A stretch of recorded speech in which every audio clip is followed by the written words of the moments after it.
On Christmas Day 2025, as snow dusted the silent streets of Washington, D.C., President Donald Trump shattered the holiday calm with a move that would reverberate around the world. Early that morning, he took to Truth Social, his favored platform, to make a blunt and unexpected announcement. Trump revealed that the U.S. military had launched a powerful airstrike against ISIS targets in Nigeria, describing it as swift retribution for recent attacks on Christian communities in the region. His message was personal, direct, and laced with religious overtones, far from a standard military press release. Trump's words carried a sense of righteous anger, invoking faith and justice in equal measure. He claimed the operation fulfilled his campaign promise to punish militants if they continued killing Christians, ending his post with a chilling flourish: "Merry Christmas to all, including the dead terrorists." The message was as much a holiday greeting as it was a warning. This announcement bypassed traditional diplomatic channels, speaking directly to a global audience and setting off immediate international debate. The world's attention snapped to the U.S. president's words, as leaders and citizens alike tried to process the implications. By tying the strike to the protection of Christians, Trump signaled a dramatic shift toward a more interventionist, religiously charged U.S. counterterrorism policy, one that blurred the lines between faith and foreign policy. The world was left to grapple with the implications. Was this a moral crusade, a calculated act of political theater, or the start of a new era in American intervention abroad?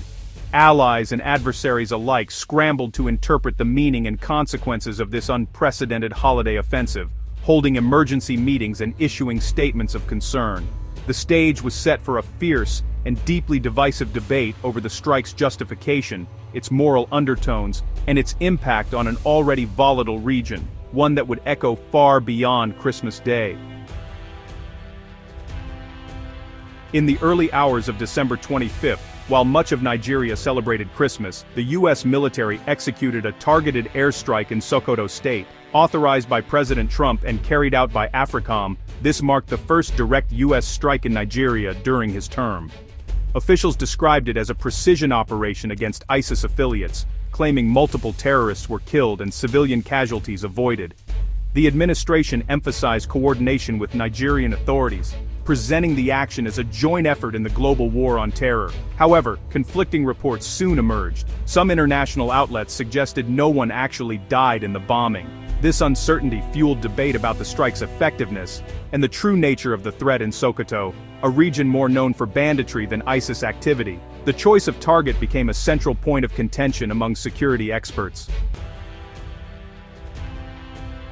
The Trump administration justified the Christmas strike as a response to escalating violence against Nigerian Christians. Trump and his allies framed the operation as a defense of Christianity, a message aimed squarely at his evangelical base. Secretary of War Pete Hegseth warned of more to come, hinting at a broader interventionist policy. The administration had already reinstated Nigeria on the list of countries of particular concern for religious freedom violations, laying diplomatic groundwork for military action. Christian advocacy groups in the U.S. celebrated the move, seeing it as overdue protection. Critics, however, argued this focus on Christian persecution oversimplified Nigeria's complex violence, where Muslims are also frequent victims. Analysts warned that the administration's narrative served domestic politics while risking greater religious tension in Nigeria. The strike's framing raised questions about whether it was a moral stand or a political calculation.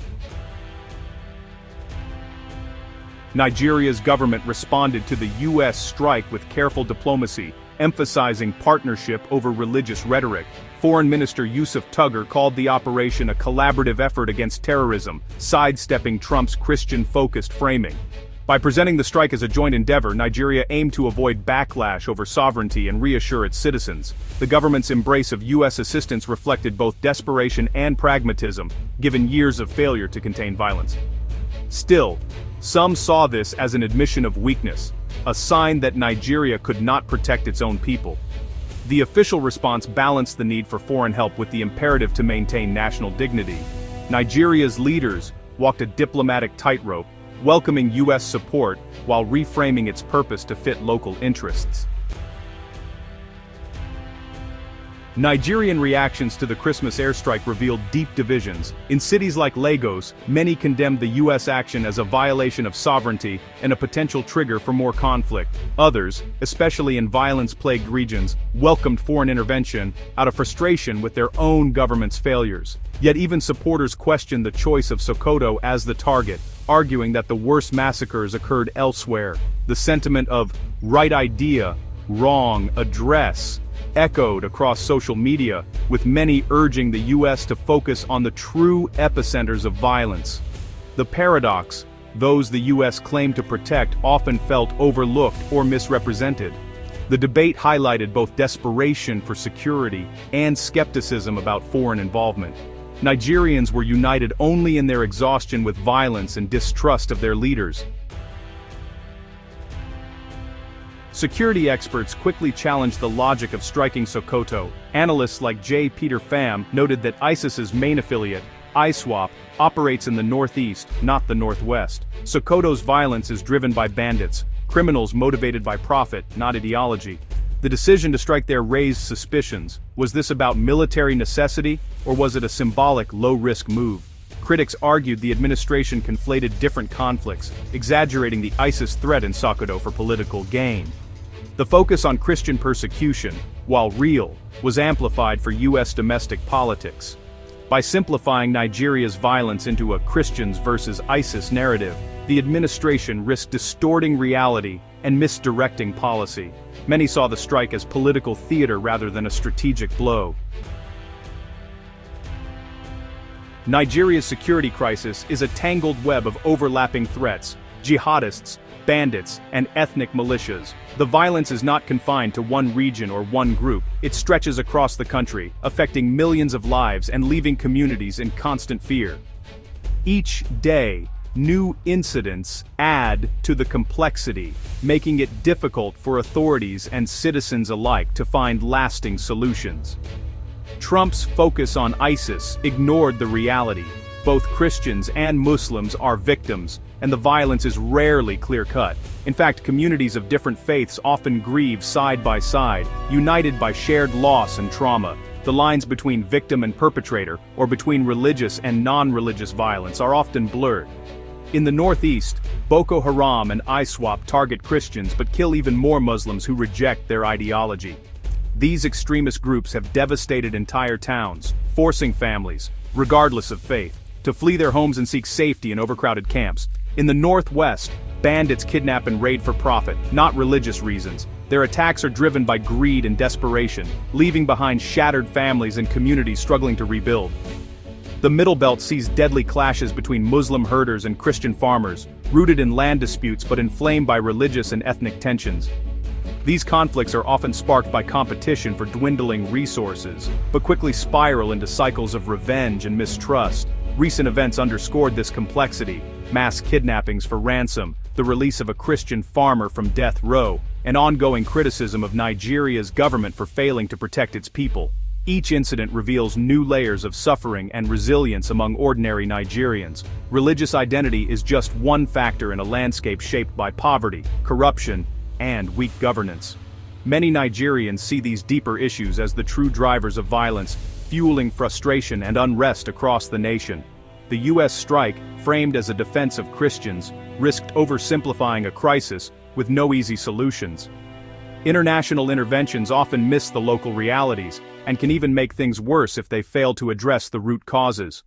Nigeria's violence defies simple narratives, demanding nuanced understanding and careful policy. Only by listening to those most affected can the world hope to support real change.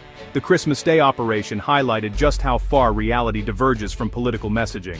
For Nigerians, the struggle for peace is ongoing, and simplistic solutions rarely bring lasting relief. The Sokoto strike marked a potential turning point in U.S. counterterrorism strategy in Africa. For years, American involvement on the continent was often limited and rarely made headlines, but this operation brought new attention to the region and raised questions about the future direction of U.S. policy.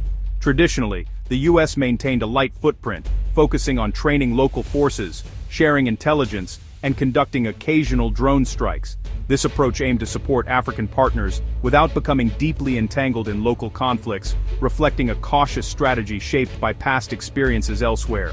Trump's direct, publicized action signaled a shift toward more assertive intervention, positioning West Africa as a new front against ISIS. The administration's willingness to act openly suggested a readiness to escalate involvement if necessary, and to send a message to both allies and adversaries.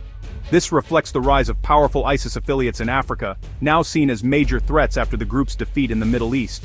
As ISIS lost ground in Syria and Iraq, its fighters and ideology found fertile ground in Africa, where weak states and local grievances provided new opportunities for expansion. Yet military strikes alone rarely solve insurgencies rooted in poverty, corruption, and injustice.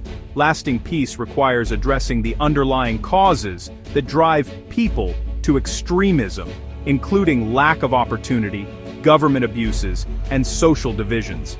Critics warn that religiously framed interventions could backfire, fueling extremism and alienating local populations. They argue that without careful engagement and respect for local dynamics, foreign actions risk deepening resentment and making the situation worse. The long-term impact of the Christmas strike depends on what follows. Will it be a one-off, or the start of deeper U.S. involvement? The answer will shape not only security in West Africa, but also America's reputation and influence across the continent. The world is watching to see if America's new approach balances force with diplomacy, or repeats old mistakes in a complex, volatile region. As global attention turns to Africa, the choices made now could have consequences for years to come.